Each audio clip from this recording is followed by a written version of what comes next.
Hello students, everybody good morning. कैसे हो? आइए आज हम नए पाठ की ओर चलते हैं और वह है फिराक गोरखपुरी द्वारा रचित रुबाइयाँ और गज़ल। इससे पहले मैंने आपको पिछले वीडियो के बारे में बताया था कि इसका एक बार आपको सप्रसंग व्याख्या कर देंगे और वह था तुलसीदास जी का। तो देखिए, इसके लिए हम चलते हैं, पहले तुलसीदास जी का सप्रसंग व्याख्या देख लेते हैं।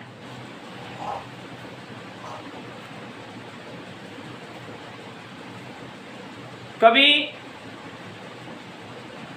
कवितावली का तो हो गया, लक्ष्मण मूर्छा का करना था। कवि तुलसीदास जी प्रस्तुत काव्यांश हमारी पाठ्य पुस्तक आरोह भाग 2 की कवि तुलसीदास द्वारा विरचित लक्ष्मण मूर्छा और राम का विलाप काव्य से उद्धृत है, जो हमारी पाठ्य पुस्तक की अध्याय 8 में संकलित है। प्रस्तुत काव्यांश में कवि ने लंका में राम रावण युद्ध की दृश्य का उद्घाटन करते हुए कहा है कि जब श्री लक्ष्मण जी की शक्ति लगती है तो वैद्य सुसैन के द्वारा बताए गए उपाय के अनुसार हनुमान जी संजीवनी बूटी लेकर आ रहे हैं। उधर लंका में राम जी व्यथित हो रहे हैं कि आधी रात्रि का समय व्यतीत हो गया है, लेकिन हनुमान जी अभी तक नहीं आए हैं। वहाँ हनुमान जी आकाश मार्ग से अयोध्या के ऊपर से गुजरते हुए जब चले आ रहे हैं तो भरत जी ने देखा कि कोई राक्षस विशाल पहाड़ को लेकर के अयोध्या पर पटकने ही वाला है, और कुछ अनिष्ट की आशंका को देखते हुए उन्होंने एक बिना फर का तीर हनुमान जी के यानी उस तथाकथित राक्षस के पैर में मारा।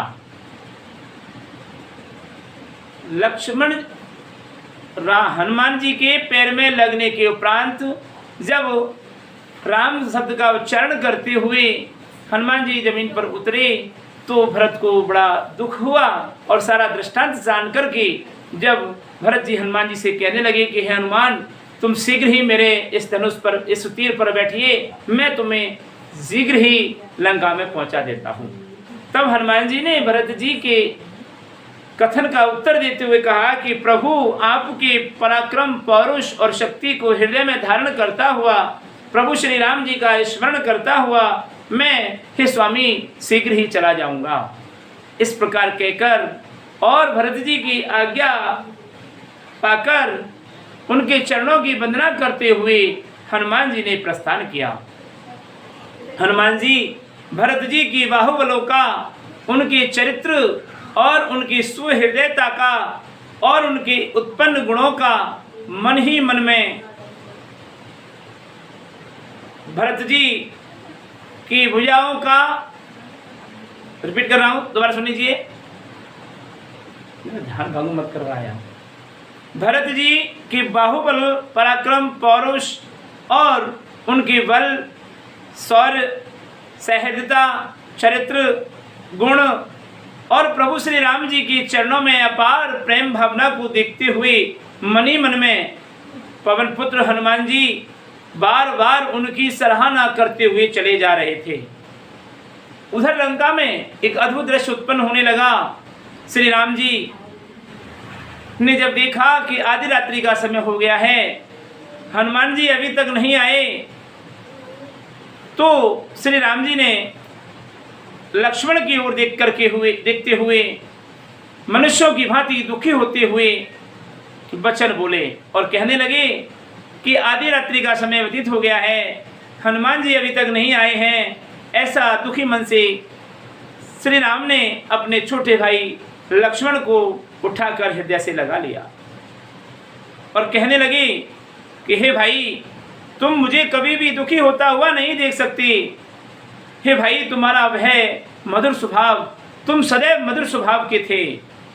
मेरे हित में लगकर तुमने अपने पिता और माता का त्याग कर दिया और मेरे साथ जंगल में आकर यहाँ बर्फ बर्फीली वायु यानी ठंडक, गर्मी की और वायु के थपेड़ों को सहन करते रहे।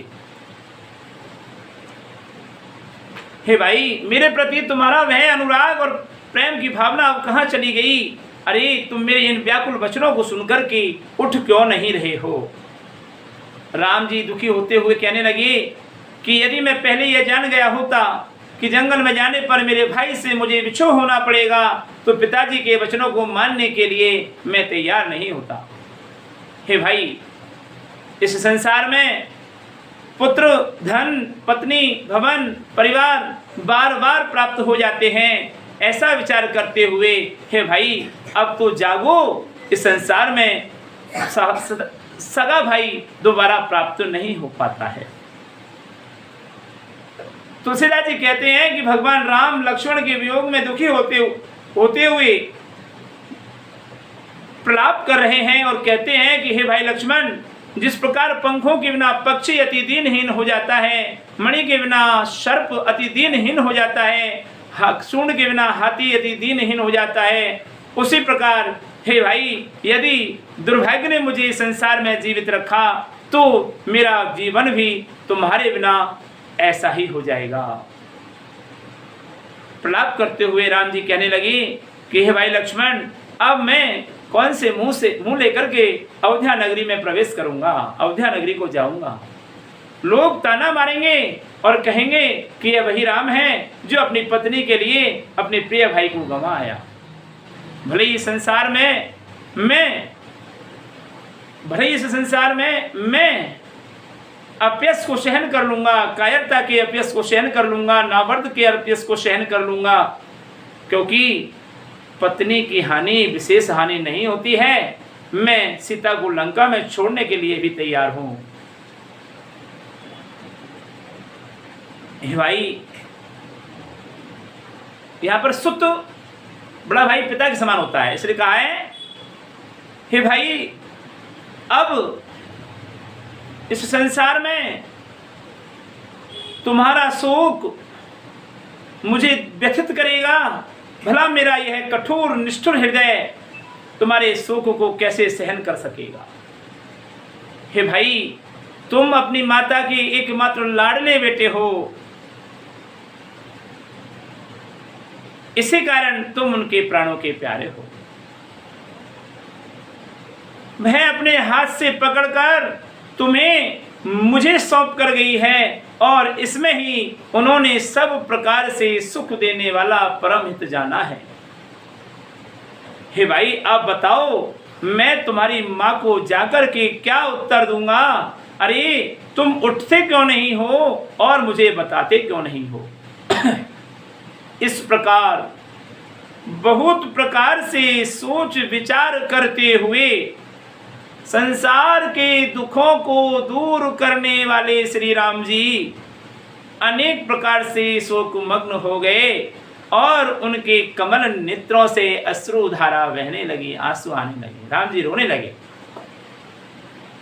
उस दृश्य को देखकर शिव जी कहते हैं कि हे मां, हे पार्वती, ये तो अखंडित, अविभाजित, अद्वितीय श्री राम जी हैं।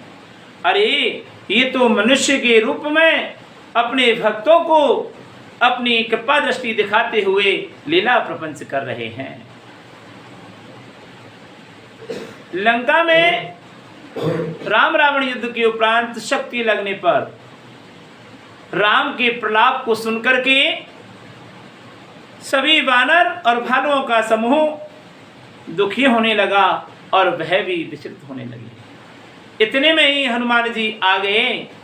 तो हनुमान जी को आया हुआ देखकर ऐसे प्रतीत होने लगा मानो करुणा रस में वीर रस की उत्पत्ति हो गई है। बोलो बजरंगबली की जय। सब बोलने लगे, क्योंकि अब हनुमान जी संजीवन बूटी लेकर के आ गए थे। अभी अभी जो शोक मग्न हो रहे थे उन्हीं के कारण उसमें तुरंत ही एक वीरता का भाव उत्पन्न होने लगा, मानो अब तो हम जीत ही जाएंगे, रावण को मार देंगे। तब तुलसीदास जी कहते हैं कि श्री राम जी प्रसन्न हुए और हनुमान जी से मुलाकात की, हनुमान जी से मिले और अपने आप को हनुमान जी का ऋणी मानते हुए हनुमान जी को उपकारी माना। तुरंत वैद्य सुषेण ने लक्ष्मण जी के इलाज प्रारंभ कर दिया और उनके इलाज से, उपाय से लक्ष्मण भैया प्रसन्न होकर के उठ बैठे, खड़े हो गए। तब प्रभु श्री राम जी ने अपने भाई लक्ष्मण को हृदय से लाकर लगा लिया और मिलने लगे। इस प्रकार के भाव को देखकर संपूर्ण वानर और भालुओं का समूह प्रसन्न होने लगा। तब हनुमान जी ने सुषेण वैद्य को पुनः उसी स्थान पर पहुंचा दिया जिस प्रकार उस समय वे उनको लेकर के आए थे। कैसे लेकर के आए थे? घर समेत उठा के ले आए थे। हनुमान जी ने घर उठा लिया सुषेण वैद्य का और ऐसे ले आए थे। अब ऐसे ही घर को दोबारा उठाया और वहीं जाके रख दिया।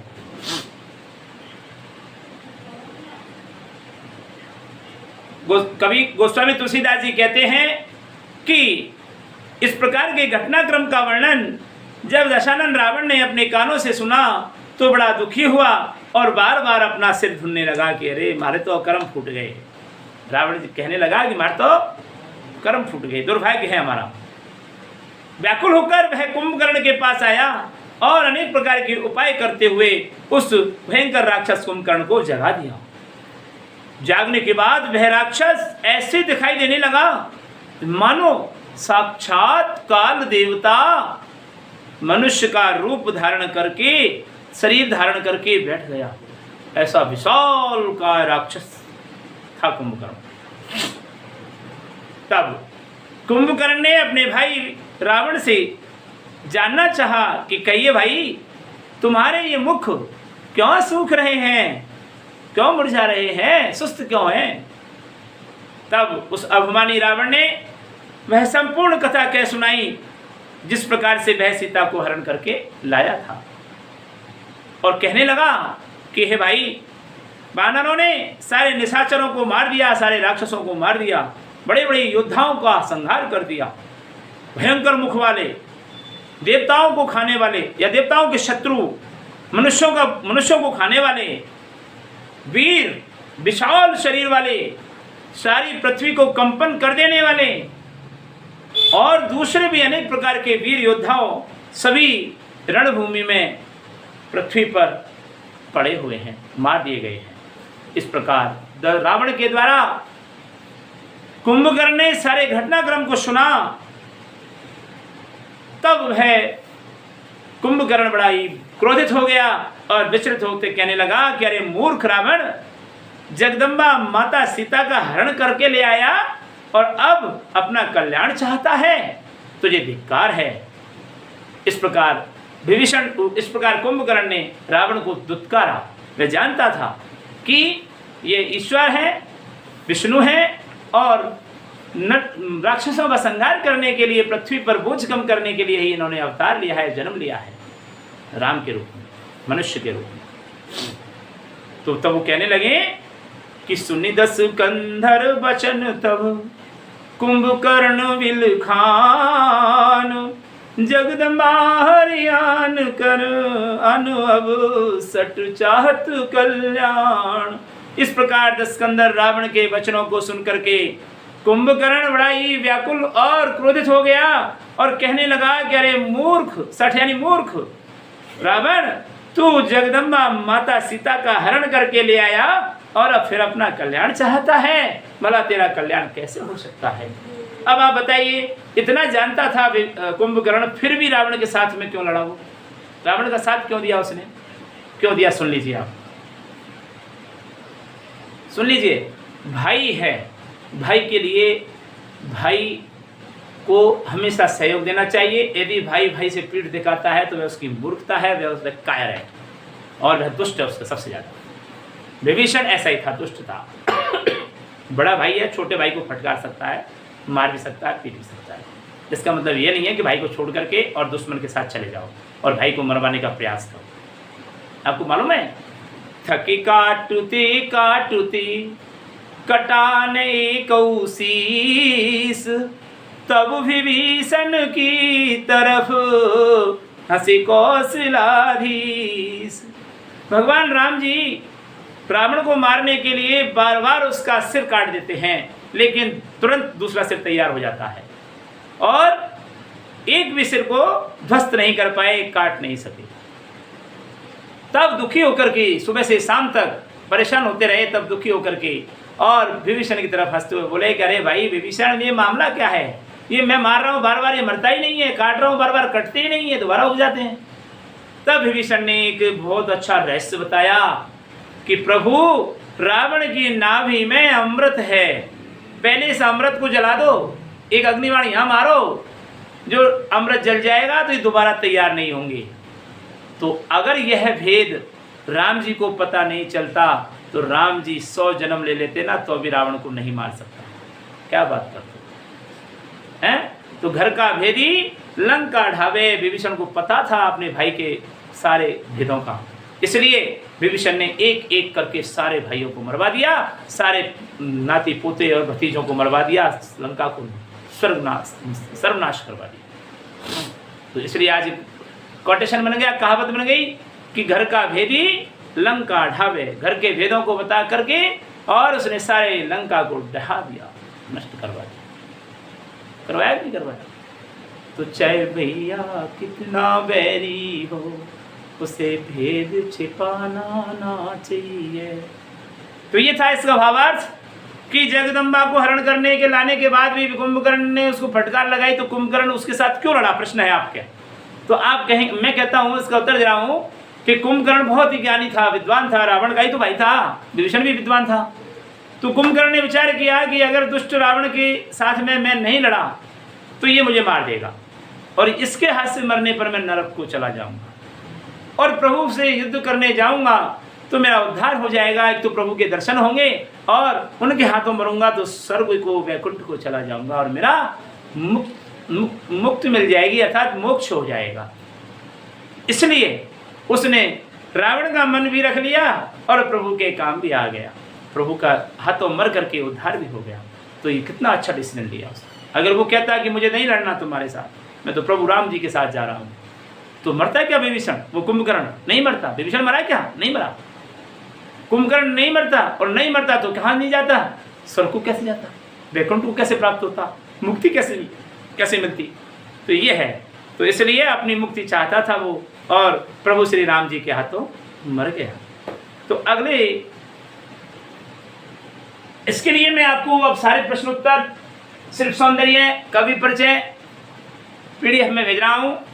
अगले पाठ के लिए हम पढ़ रहे थे रूबैया और गजल। ये कवि, जिसको उर्दू में शायर कहते हैं, फिराक गोरखपुरी का नाम है। तो इनके कवि हैं रूबैया और गजल, एक उर्दू भाषा के छंद हैं। रूबैया क्या होती हैं और गजल क्या होती हैं, मैं आपको बता देता हूँ कि रूबाई उर्दू और फारसी भाषा का एक छंद है या लेखन शैली है, जिसमें 4 पंक्तियां होती हैं। इसकी पहली पंक्ति, दूसरी और चौथी पंक्ति में तुक होता है।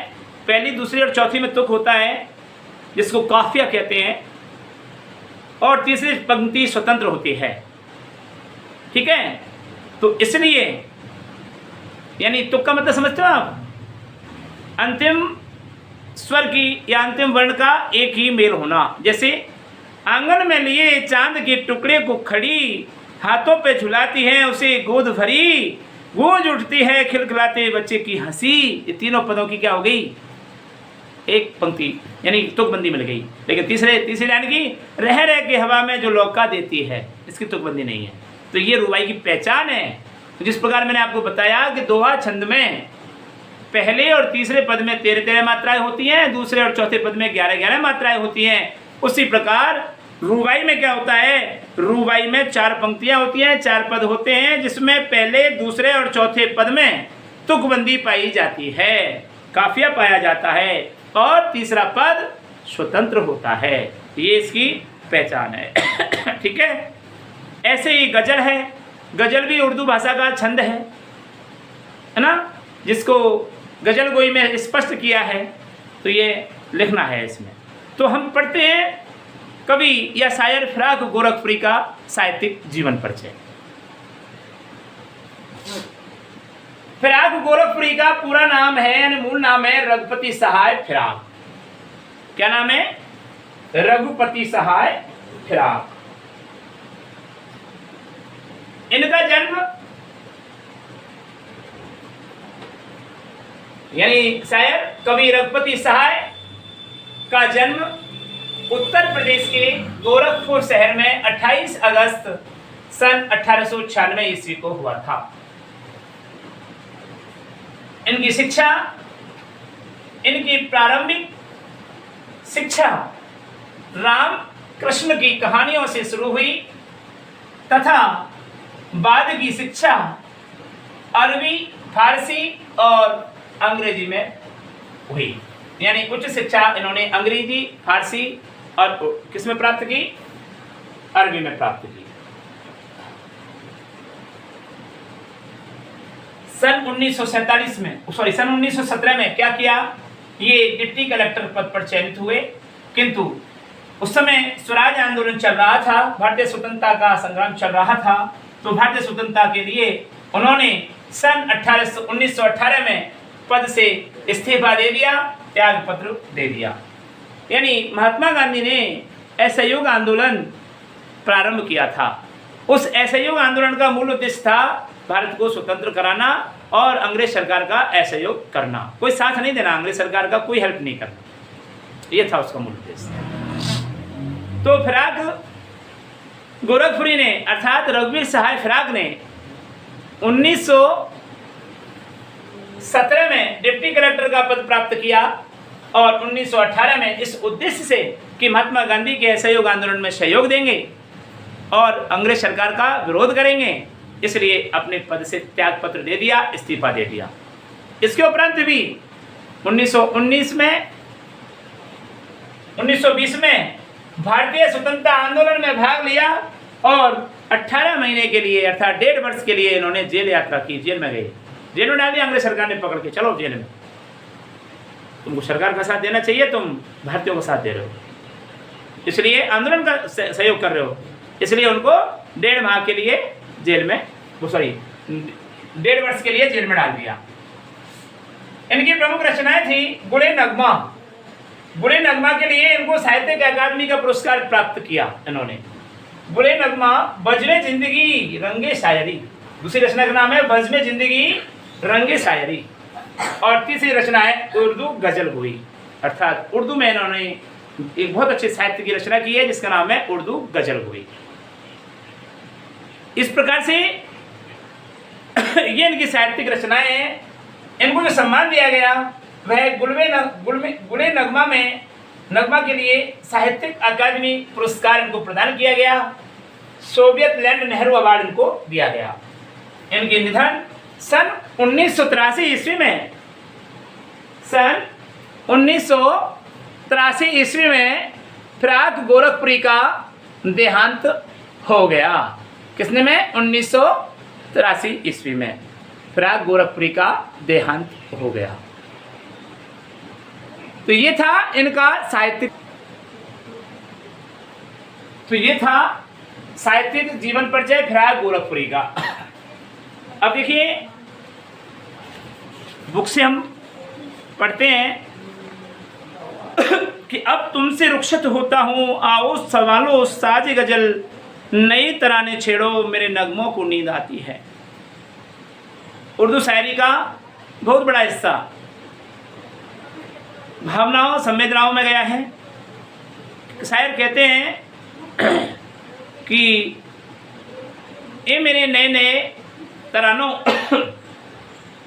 मेरी नई नई गजलें, मैं अब तुमसे विदा ले रहा हूँ, अब संभालो साजे गजल, अब तुम मुझे संभालो और आगे ख्याति प्राप्त करो और कुछ ऐसे नए नए तराने छोड़ो, नए नए स्वर उत्पन्न करो कि जिससे प्रसिद्धि प्राप्त हो और जागृति उत्पन्न हो। अब मेरे नगमों को नींद आ रही है, अर्थात अब मेरे शब्द सो रहे हैं, मेरे पास कोई शब्द नहीं है जिनका मैं उच्चारण कर सकूं। उर्दू शायरी का बड़ा हिस्सा रूमानियत, रहस्य और शास्त्रीयता से बंधा रहा है। जिसमें लोक जीवन और प्रकृति के पक्ष बहुत कम उभर कर आए हैं। नज़ीर अकबराबादी, इल्ताफ़ हुसैन हाली जैसे जिन कुछ शायरों ने इस रिवायत को तोड़ा है, इस रीति रिवाज को तोड़ दिया है, उनमें एक प्रमुख नाम है फिराक गोरखपुरी का। फिराक ने परंपरागत भावबोध और शब्द भंडार का उपयोग करते हुए उसे नई भाषा और नए विषयों से जोड़ा है। उनके यहाँ सामाजिक दुख दर्द व्यक्तिगत अनुभूति बनकर की शायरी में ढला है।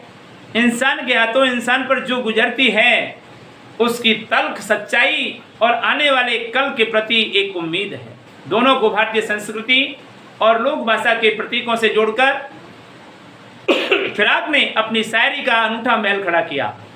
उर्दू शायरी अपने लाक्षणिक प्रयोगों और चुस्त मुहावरेदार के लिए विख्यात है। तो शैली कैसी, भाषा कैसी हो गई?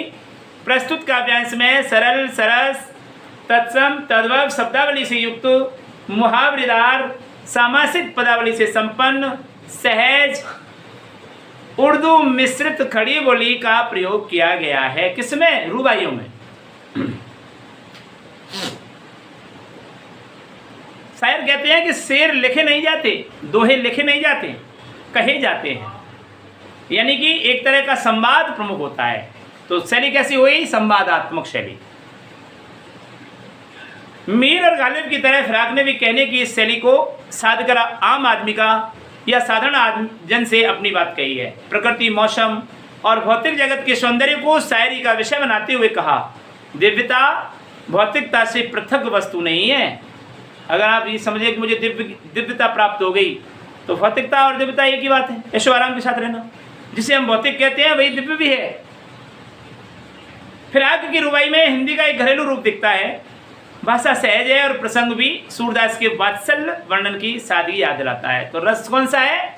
वात्सल्य रस। कौन सा रस है? वात्सल्य। वात्सल्य रस में स्थायी भाव कौन सा होता है? वत्सलता। और गुण कौन सा होता है? काव्य गुण। काव्य गुण 3 होते हैं, माधुर्य, ओज और प्रसाद। तो यहाँ पर माधुर्य काव्य गुण है। तो देखिए कैसे कैसे यहाँ पर फिराक गोरखपुरी रुबाइयाँ लिखते हैं, ये आपको अगले वीडियो में बताएंगे। अगले वीडियो में हम रुबाई और गजल पाठ का भाव सौंदर्य करेंगे। तब तक के लिए हम आपसे विदा लेते हैं। नमस्कार।